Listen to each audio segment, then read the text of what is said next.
OK, c'est parti pour le chapitre 2 qui s'intitule La montagne sainte. Et celui-ci va être plus court un peu que le premier. Le premier était intense, était bien enrobé, beaucoup de contexte, beaucoup d'images aussi. Le livre va être entièrement comme ça. Mais là, lui, il va être un petit peu plus court. Alors, je commence sans plus tarder. Bonne écoute. Nous nous tenions dans le jardin de Dieu sous l'arbre de vie. Il semblait que l'armée entière était là, dont une grande partie se tenait à genoux devant le Seigneur Jésus. Il venait de nous confier la tâche de retourner au combat pour le bien de nos frères, encore dans les chaînes, et pour celui du monde qu'il aimait. C'est un commandement à la fois merveilleux et terrible. Merveilleux, car il venait de lui, et terrible, car il impliquait que nous aurions à quitter sa présence visible, et ce jardin plus beau que tout ce que l'on pouvait voir ailleurs. Renoncer à tout cela pour reprendre le combat semblait impossible à imaginer. Et comment, ouais? Le Seigneur continuait à nous exhorter. Je vous ai accordé des dons spirituels. Je vous ai donné une puissance spirituelle, une compréhension toujours plus grande de ma parole et de mon royaume. Mais la meilleure arme que vous ayez reçue, c'est l'amour du Père. Tant que vous marcherez dans l'amour du Père, vous ne faillirez pas. Le fruit de cet arbre est l'amour du Père manifesté en moi. L'amour qui est en moi doit être votre pain quotidien. Amen. Dans ce cadre si beau et si glorieux, on ne distinguait pas vraiment toute la gloire du Seigneur. En fait, il était d'aspect presque ordinaire. Mais même alors, ses gestes et ses paroles pleines de grâce faisaient de lui la personne la plus fascinante que j'ai jamais vue. Aucune expression humaine ne pouvait définir sa dignité et sa noblesse. Il était facile de comprendre pourquoi il était tout ce que le Père aime et estime. Il est tellement plein de cette grâce et de cette vérité que rien ne pourra jamais les surpasser. Quand je mangeais du fruit de l'arbre de la vie, le souvenir de toutes les bonnes choses que j'avais connues remplit mon âme. Quand Jésus parla, il en fut de même, mais de façon beaucoup plus intense. Tout ce que je désirais, c'était de rester en ce lieu et l'écouter. Je me souviens que j'avais un jour pensé que ce devait être très fastidieux pour les anges de ne rien faire d'autre que d'adorer continuellement le Seigneur sur son trône. Maintenant, je savais que jamais nous ne ferions rien de plus merveilleux et de plus exaltant que de l'adorer. C'est pour cela que nous étions créés, et c'est ce que le ciel nous réservait de meilleur. Je n'arrivais pas à imaginer quelle splendeur ce serait si tous les cœurs célestes étaient réunis. Il était difficile de croire que je m'étais autant ennuyée pendant les cultes d'adoration. Je compris que c'était uniquement parce que j'avais complètement perdu le contact avec la réalité spirituelle pendant ces moments-là. J'étais comme submergée par le désir de revenir en arrière et de racheter ce temps. Lorsqu'au cours des cultes, j'avais laissé mon esprit s'égarer ou s'intéresser à autre chose. Le besoin d'exprimer mon adoration envers lui devint irrépressible. Il me fallait l'adorer. Tandis que j'ouvrais la bouche, l'adoration spontanée qui jaillit de toute l'armée au même instant me cloua sur place. J'avais presque oublié que tous les autres étaient là, mais nous étions tous en harmonie parfaite. La glorieuse adoration qui suivit était indescriptible en langue d'homme. Tandis que nous adorions et émanant du Seigneur une lumière dorée. Puis de l'argent vint cercler l'or. Enfin des couleurs d'une richesse que mes yeux humains n'avaient jamais vue nous enveloppèrent tous. Cette gloire me fit entrer dans une intensité d'émotion que je ne l'avais encore jamais expérimentée. Je compris en quelque sorte que cette gloire avait toujours été avec nous. Mais c'était au moment où notre attention était fixée sur le Seigneur, comme nous l'avions fait dans l'adoration, que sa gloire devenait plus visible.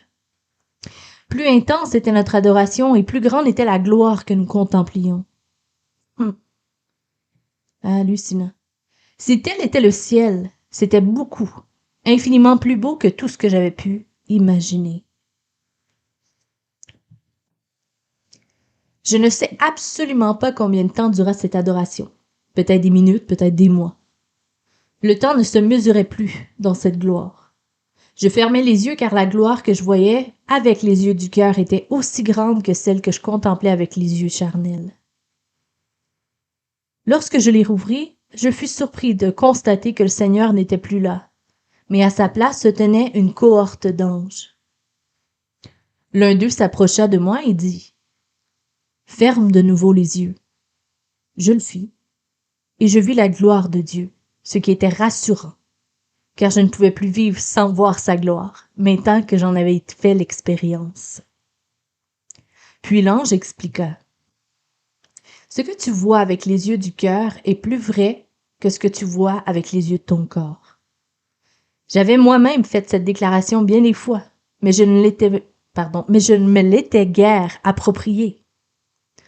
L'ange poursuivit. C'est pour cette raison que le Seigneur a dit à ses premiers disciples qu'il valait mieux qu'ils s'en aillent, afin que descende le Saint-Esprit. Le Seigneur habite en vous. Tu l'as souvent enseigné, mais maintenant, tu dois le vivre, car tu as mangé de l'arbre de la vie. L'ange me reconduisit à la grille d'entrée, mais je protestais, disant que je voulais pas quitter ces lieux. Surpris, l'ange me prit par les épaules et me regarda droit dans les yeux. C'est alors que je le reconnus. C'était Sagesse. Tu n'auras jamais à quitter ce jardin. Il est dans ton cœur parce que le Créateur lui-même est en toi. Tu as désiré la meilleure part, l'adorer et être en sa présence pour toujours, et cela ne te sera jamais ôté. Mais tu dois aller l'apporter là où le plus grand besoin s'en fait sentir.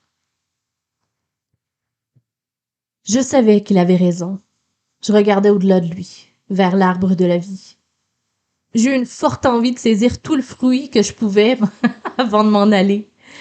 Connaissant mes pensées, Sagesse me secoua doucement. Non, ce fruit même, cueilli dans la peur, ne se garderait pas. Ce fruit et cet arbre sont en toi, parce qu'il est en toi. Crois seulement. Je fermais les yeux, essayant de voir encore le Seigneur, mais je ne le pus. Quand je les rouvris, Sagesse me regarda toujours avec attention. Avec beaucoup de patience, elle poursuivit. Tu as goûté le royaume des cieux, et personne ne veut retourner dans le combat après cela. Personne ne veut plus quitter la présence manifeste du Seigneur. Quand l'apôtre Paul est venu ici, il a lutté ensuite tout le reste de sa vie. Devait-il rester sur terre et œuvrer pour le bien de l'Église, ou revenir ici pour entrer en possession de son héritage? Maintenant que tu as le cœur d'un vrai adorateur, tu auras toujours le désir de rester ici. Et tu le peux lorsque tu entres dans l'adoration véritable. Plus tu es centré sur lui, et plus tu verras sa gloire, où que tu sois. Les mots de sagesse parvinrent à me calmer. À nouveau, je fermai les yeux et remerciai le Seigneur pour cette merveilleuse expérience et la vie qu'il m'avait donnée. Ce faisant, je vis à nouveau sa gloire et toute l'émotion de la première expérience inonda mon âme. Les paroles du Seigneur étaient si fortes et si claires que j'étais sûre qu'elles étaient audibles. « Je ne te laisserai pas, je ne t'abandonnerai pas. » « Seigneur, pardonne mon incrédulité, répondis-je. Veuille m'aider à ne jamais te laisser, jamais t'abandonner. » Ce furent des moments à la fois merveilleux et éprouvants. Là, le monde réel ne l'était plus, et ce monde spirituel était tellement plus réel que je ne pouvais imaginer retourner dans l'autre. J'étais saisie d'émerveillement et en même temps de la peur terrible de me réveiller à tout instant pour réaliser que ce n'était qu'un rêve. Sagesse comprit ce qui se passait en moi et elle me dit « Tu es en train de rêver, mais ce rêve est encore plus réel que ce que tu crois. Le Père donne des rêves aux hommes pour les aider à voir la porte de sa maison. Il ne veut habiter que le cœur des hommes et les rêves peuvent être une porte qui ouvre sur ton cœur, ce qui te conduira à lui. Voilà pourquoi les anges apparaissent si souvent aux hommes dans leurs rêves. Par les rêves, ils contournent l'entendement déchu de l'homme et vont directement au cœur. Amen. J'ouvris les yeux. Sagesse me tenait toujours par les épaules. Je suis le don fondamental qu'il t'a été fait pour ton œuvre. Je te montrerai le chemin et je t'y garderai, mais seul l'amour te gardera fidèle. La crainte du Seigneur est le commencement de la sagesse, mais la plus grande sagesse est de l'aimer. Puis, Sagesse me lâcha et se dirigea vers la grille. Je la suivis, l'esprit partagé. Ça doit. Hein? Je me souviens de l'exaltation du combat et de l'ascension de la montagne.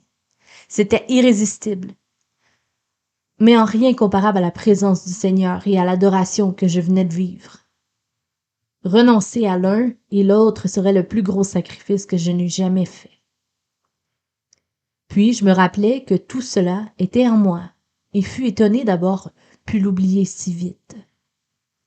On eût dit que le combat faisait rage en moi, entre ce que j'avais vu avec les yeux du corps et ce que j'avais vu avec les yeux du cœur.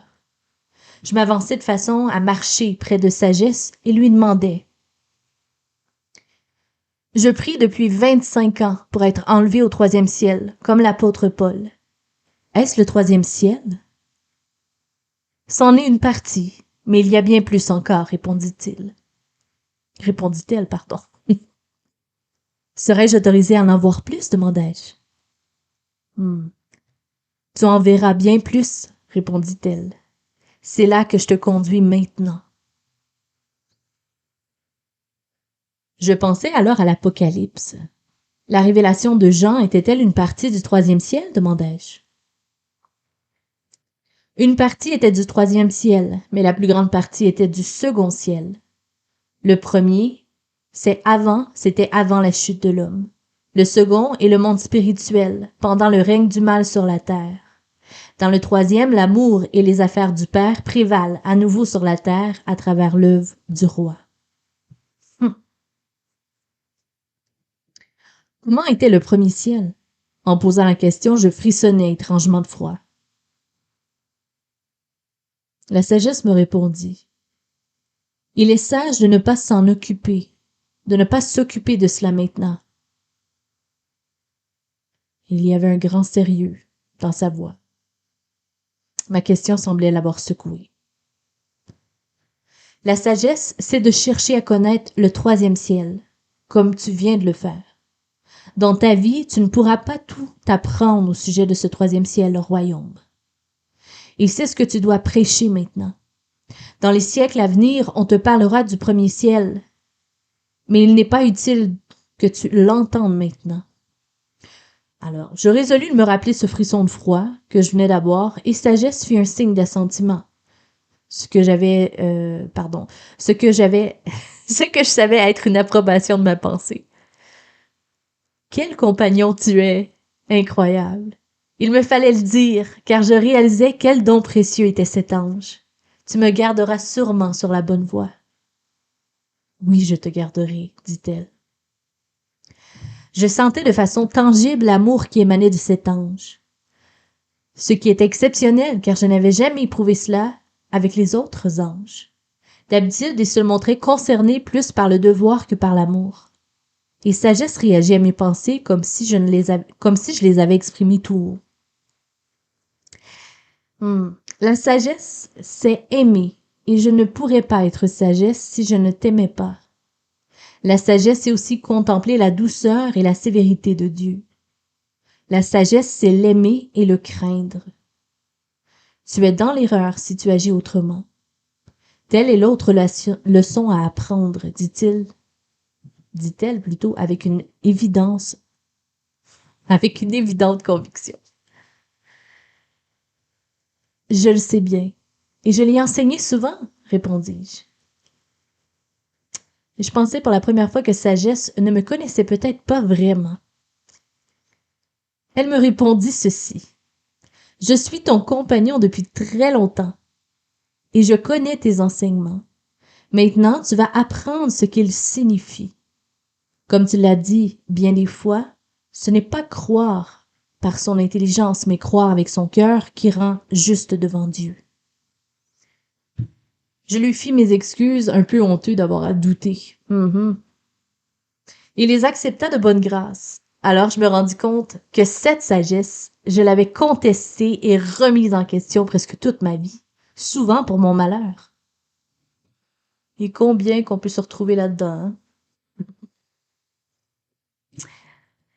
Il y a un temps pour l'adorer, pour adorer le Seigneur et un temps pour l'honorer, avec infiniment de crainte et de respect. Tout comme il y a un temps pour planter et un temps pour moissonner.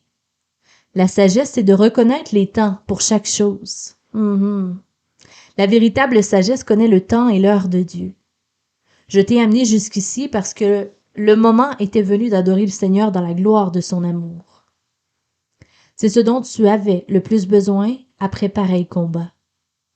Je t'emmène ailleurs car c'est le moment pour toi de l'adorer dans la crainte de son jugement, à moins de connaître les deux. Il y a un risque que nous soyons séparés l'un de l'autre.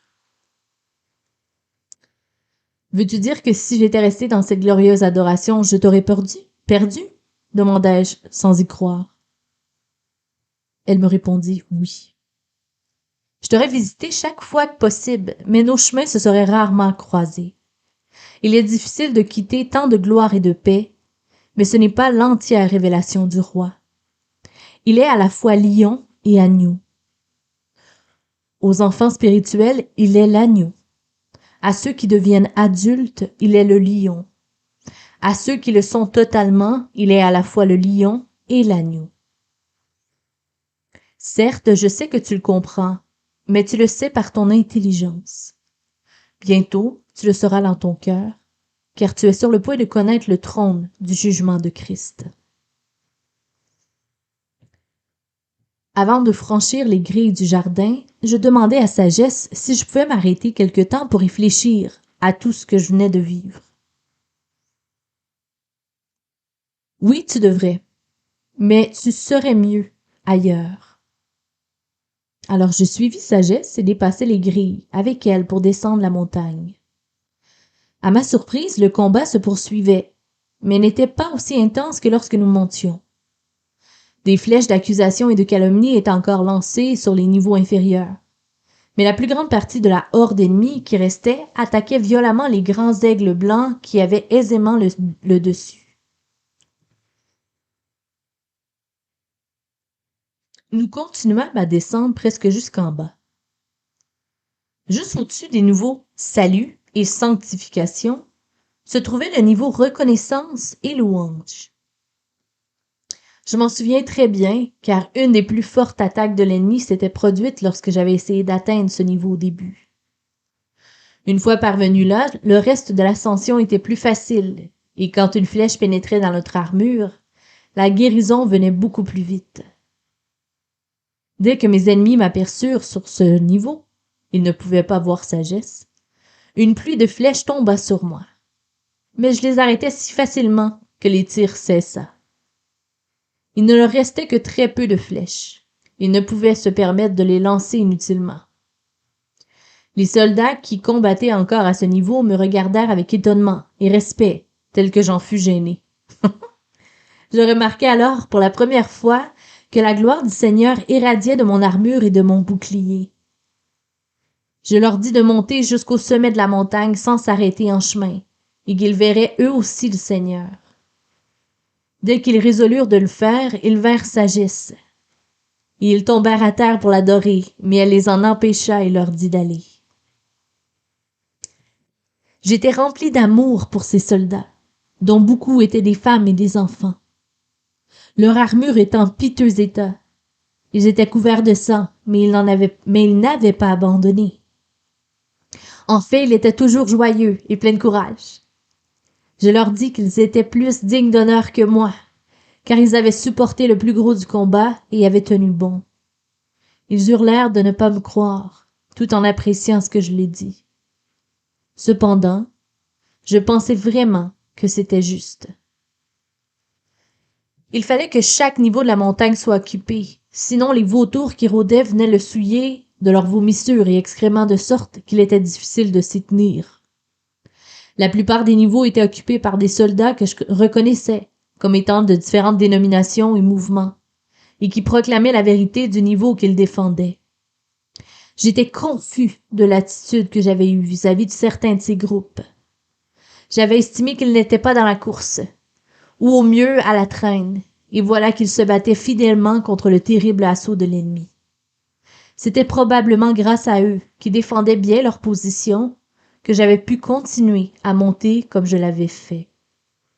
Ouh, solide les propos là-dedans. Poursuivons. La situation de certains de ces niveaux était telle qu'on surplombait une bonne partie de la montagne et du camp de la bataille. Par contre, d'autres étaient tellement isolés que leurs soldats ne pouvaient voir que leur propre position. Ils semblaient ne pas être conscients du reste de la bataille qui faisait rage, ni que d'autres soldats étaient aussi au combat. Ils avaient reçu tant de blessures, de calomnies et d'accusations qu'ils résistaient à quiconque descendait vers eux de niveau supérieur pour les encourager à monter plus haut. Cependant, quand certains redescendaient du sommet, rayonnant de la gloire du Seigneur, ceux qui étaient restés écoutaient, la plupart dans une grande joie, et se mettaient eux-mêmes à grimper avec courage et résolution. Tandis que je contemplais tout cela, Sagesse ne dit presque rien, mais parut s'intéresser vivement et vraiment à mes réactions. Je regardais avec attention de nombreux soldats qui avaient atteint le sommet et redescendaient à tous les niveaux pour venir en aide à ceux qui s'étaient fermement appuyés sur ces vérités. Ce faisant, chaque niveau rayonnait de la gloire qu'il apportait. Bientôt, la montagne entière fut illuminée, et cette gloire aveuglait les vautours et les démons qui traînaient encore là. Quelque temps après, il y avait tant de gloire sur la montagne qu'on se serait cru dans le jardin. Je remerciais et louais alors le Seigneur, et je fus immédiatement dans sa présence. J'avais de la peine à contenir les émotions et la gloire que je recevais. L'expérience devint si intense que je m'arrêtais. Sagesse, qui se tenait à mes côtés, mit la main sur mon épaule et dit: « Tu entres dans ces portes avec la reconnaissance et dans ces parvis avec la louange. » Oh, c'était si réel! Comme si j'étais à nouveau là-bas, m'écriai-je. Mais tu étais là-bas. Ce n'est pas venu plus réel, c'est toi qui contiens cette réalité. Tout comme le Seigneur a dit aux brigands sur la croix, « Aujourd'hui tu seras avec moi au paradis », tu peux entrer au paradis à tout moment. Le Seigneur, son paradis, cette montagne, tu as tout en toi, parce que le Seigneur vit et est en toi. Ce qui n'était que prémisse est devenu réalité pour toi, car tu as gravi la montagne. La raison pour laquelle tu peux me voir et les autres pas n'est pas parce que je suis entré là où tu es, mais parce que toi tu es entré là où je suis. Telle est la réalité que connaissaient les prophètes et qui leur donnait une grande audace, même lorsqu'ils étaient seuls en face des armées ennemies. Ils voyaient l'armée céleste qui était avec eux, et pas seulement l'armée terrestre lancée contre eux. Je regardais alors le carnage au-dessous et l'armée démoniaque qui faisait lentement retraite. Derrière moi, il y avait toujours plus de glorieux guerriers qui prenaient place sur la montagne. Je savais que nous étions maintenant assez forts pour attaquer et détruire ce qui restait de l'ennemi.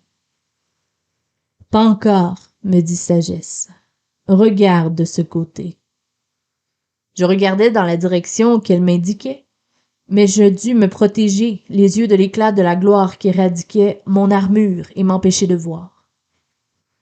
Puis je crus apercevoir une sorte de mouvement dans une petite vallée. Je ne pus pas bien distinguer ce qu'il y avait. L'éclat de mon armure ne me permettait pas de voir dans l'obscurité. Je demandai à Sagesse avec quoi je pouvais la couvrir pour mieux voir. Elle me fit revêtir un manteau quelconque. Qu'est-ce que, disais-je un peu offensé par sa banalité. Qu'est-ce que c'est? L'humilité. Sans elle, tu ne pourras pas bien voir, répondit Sagesse.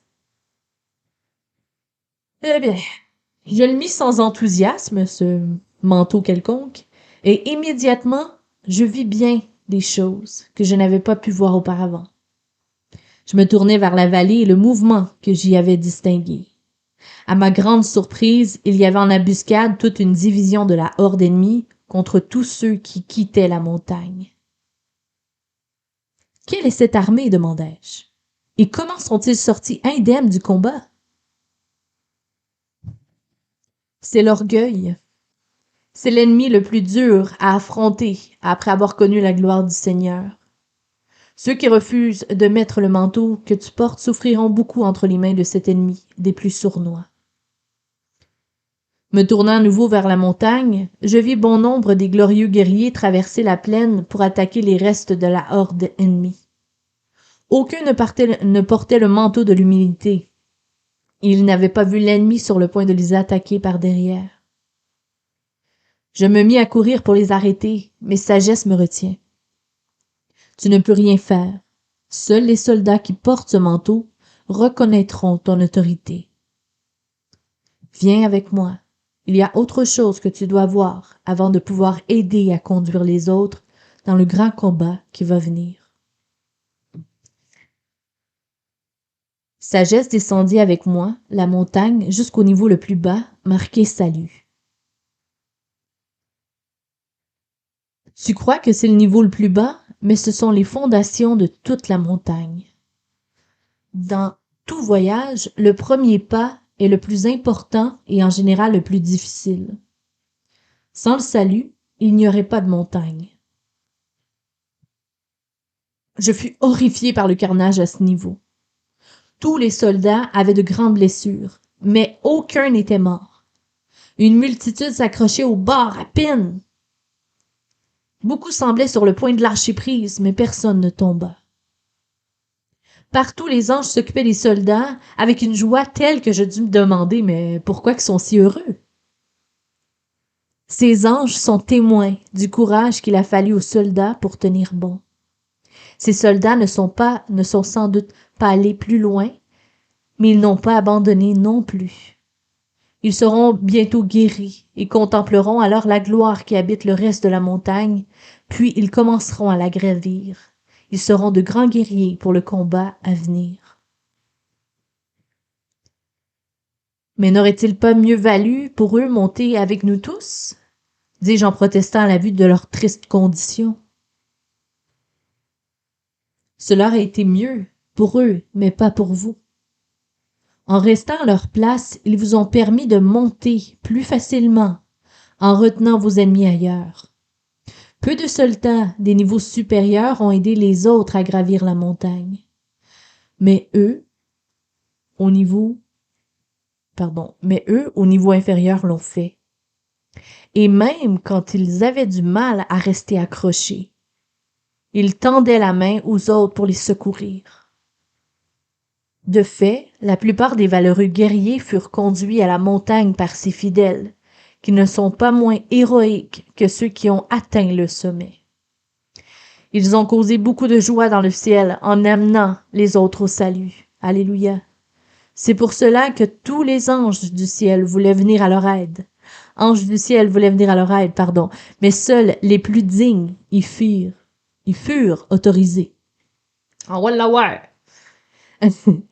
À nouveau, je me sentis honteux de l'attitude que j'avais eue auparavant à l'égard de certains de ces grands saints. Nous avions été nombreux à les mépriser, tandis que nous accédions au niveau supérieur. Il avait commis des erreurs au cours de la bataille, mais avait aussi témoigné davantage d'un cœur de berger que nous tous. Le Seigneur laisse les 99 brebis pour aller chercher celle qui est perdue. Les soldats de ce niveau étaient restés là, où ils pouvaient encore atteindre les perdus. Ils en avaient payé le prix. Moi aussi je voulais les aider, mais je ne savais pas par où commencer. Alors Sagesse me dit, « Il est juste que tu veuilles aider, mais tu seras plus utile en allant droit au but pour lequel tu as été appelé. Ils seront tous guéris et ils graviront la montagne. Ils peuvent aller plus vite maintenant à cause de toi et des autres, qui êtes montés avant eux, et qui avait à la fois détruit l'ennemi et jalonné le chemin. Ils iront à nouveau au combat avec vous. Ils sont sans peur et ne failliront pas devant l'ennemi. J'étais en train de penser que j'apprenais autant en descendant la montagne qu'en la gravissant, lorsque le bruit du champ de bataille attira mon attention. À ce moment, des milliers de valeureux guerriers avaient traversé la plaine pour attaquer le reste de la horde ennemie, fuyant dans toutes les directions excepté le régiment de l'Orgueil. Nullement détecté, ce régiment s'était avancé tout près des arrières des valeureux guerriers en marche et était sur le point de lâcher sur eux une pluie de flèches. Je remarquai alors que les guerriers n'avaient pas d'armure dans le dos. Sans aucune protection, il était totalement vulnérable à ce qu'il allait les frapper. Sagesse fit cette remarque.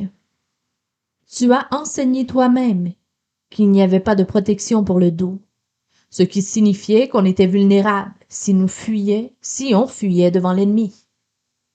Cependant, tu n'as jamais vu combien le fait de s'avancer dans l'orgueil rendait également vulnérable.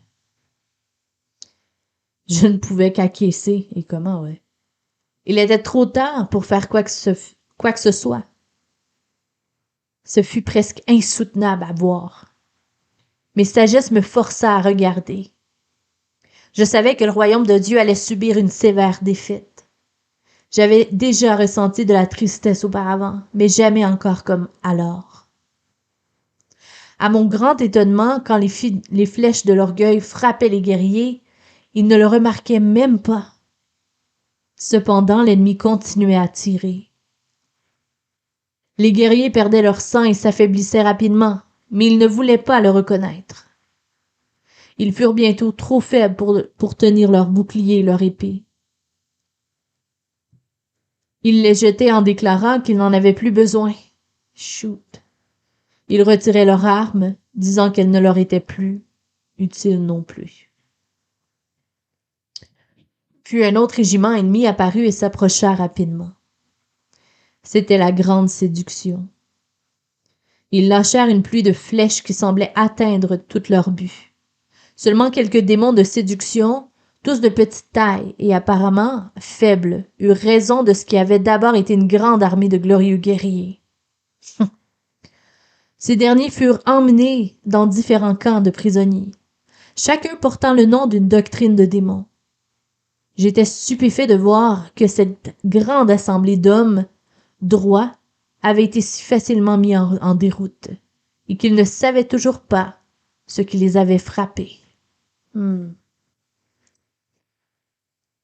ne pus m'empêcher de dire: des guerriers aussi forts qui sont montés jusqu'en haut de la montagne et qui ont vu le Seigneur, comment peuvent-ils être si vulnérables? L'orgueil est l'ennemi le plus difficile à discerner, et c'est toujours par derrière qu'il se faufile, dit Sagesse, désolé. En un sens, ceux qui sont allés le plus haut sont les plus exposés à la chute. Tu dois te souvenir que dans cette vie, tu peux tomber à tout instant, de n'importe quel niveau. Je répondis: prends garde de tomber lorsque tu crois être debout. Comme ces paroles me paraissaient solennelles maintenant. C'est quand on pense qu'on risque le moins de tomber qu'on est en fait le plus vulnérable. La plupart des hommes, tombent juste après une grande victoire, dit Sagesse, qui se lamentait. Et combien c'est vrai, hein? En tout cas, je sais pas pour vous autres, mais on continue. Comment peut-on éviter d'être attaqué de la sorte? Demandai-je.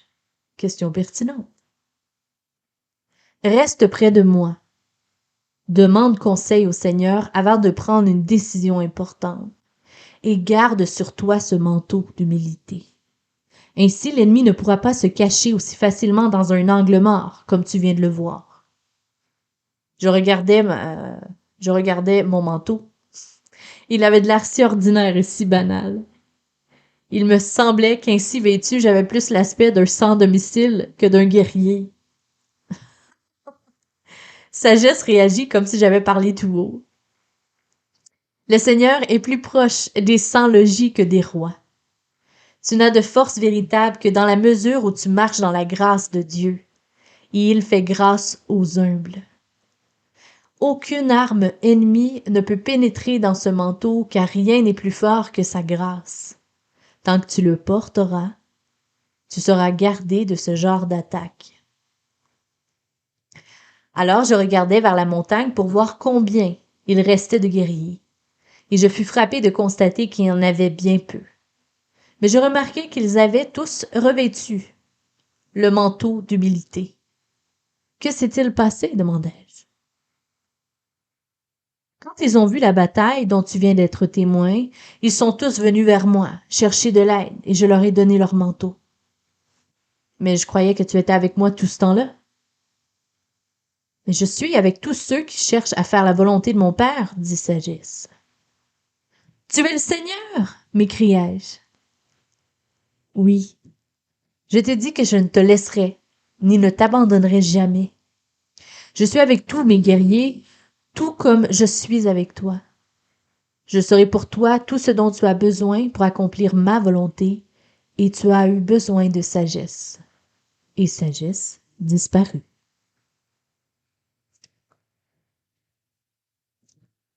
Elle me laissa au milieu de la grande assemblée d'anges qui soignaient les blessés au niveau salut. Alors que je passais devant eux, ils mettaient un genou à terre en me montrant un grand respect. Je finis par demander à l'un d'entre eux pourquoi, car même le plus était plus puissant que moi, le plus petit, je veux dire, était plus puissant que moi. À cause du manteau, c'est le rang le plus élevé dans le royaume, répondit-il. Mais ce n'est qu'un manteau ordinaire, répondis-je. Non, répliqua l'ange. Tu es revêtu de la grâce de Dieu, il n'y a pas de plus grande puissance. Mais nous sommes des milliers à porter le même manteau. Comment peut-on parler de rang? Demandai-je. Vous êtes les champions redoutés, les fils et les filles du roi. Ils portaient le même manteau lorsqu'il était sur la terre. Tant que vous le porterez, nulle puissance dans le ciel ni sur la terre ne prévaudra sur vous. Dans le ciel comme sur la terre, tous reconnaissent ce manteau. Certes, nous sommes ses serviteurs, mais il habite en nous, et vous êtes revêtus de sa grâce.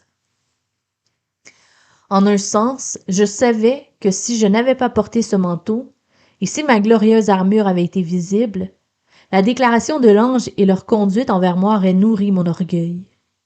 Il n'était vraiment pas possible d'être orgueilleux ni arrogant lorsqu'on portait un vêtement aussi ordinaire et sans apparence. Mais j'avais de plus en plus d'assurance dans ce manteau. Fin du chapitre 2. À bientôt.